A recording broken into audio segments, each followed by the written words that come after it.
Now, I might ruffle some feathers with this one, but let's get right into the CIAA men's basketball tournament.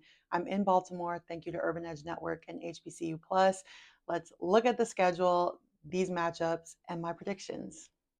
Now, realistically, to me, there are 6 teams who really have the rosters, the build to win the whole thing. And again, come tournament time, anything can happen. You can see a 6 seed get all the way there and win the whole thing. You just never know. But there are 6 teams. I don't think this is a clear, cut and dry type of conference this season to where you're like, oh, we know they're going to win the whole thing. That's not this season. So in opening day of the CIAA tournament, we have 2 men's games. They're the night games. And all 4 of these teams to me have really been Jekyll and Hyde teams. I really don't ever know which team is going to show up for them. I would say Union has had a little bit more consistency. But in the first men's game of the night, we have number 4 from the South, Livingstone, playing number 5 from the North, Bowie State. Again, you just never know what's going to happen, but I do have Livingstone making it to the next round to play a number 1 seed team. And in the final matchup of the night, which could end up being a late one, this game last year ended up starting at 11 p.m.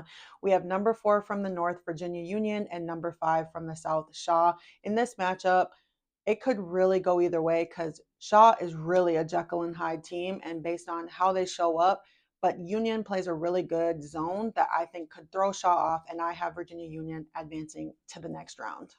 And then the final 2 first-round games, they happen the next day on February 26th. We have number 3 from the South, Johnson C. Smith, and number 6 from the North, Elizabeth City State University. I thought Johnson C. Smith really found their role coming towards the end of the season, and they're heading into the tournament playing really good basketball. I have them advancing to the next round.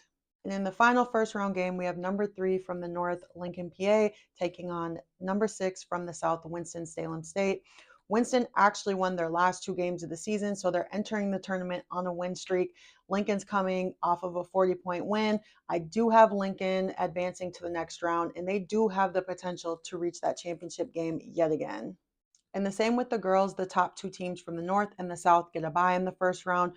From the North, number 1 was Virginia State University, number 2 was Bluefield State, and from the South, the number 1 team was Fayetteville State University, and number 2 was Claflin. Now, people are saying the South didn't have good basketball, but arguably Fayetteville State and Claflin are the 2 best teams in the entire CIAA. There are a lot of good teams, but I actually have that as the championship game matchup. I want to see it. The first time they played, it was a buzzer beater win by Fayetteville State. The second time, it was a buzzer beater win in overtime by Claflin. I do think these 2 teams will do what it takes to get to the championship game, and I have Fayetteville State winning the whole entire thing.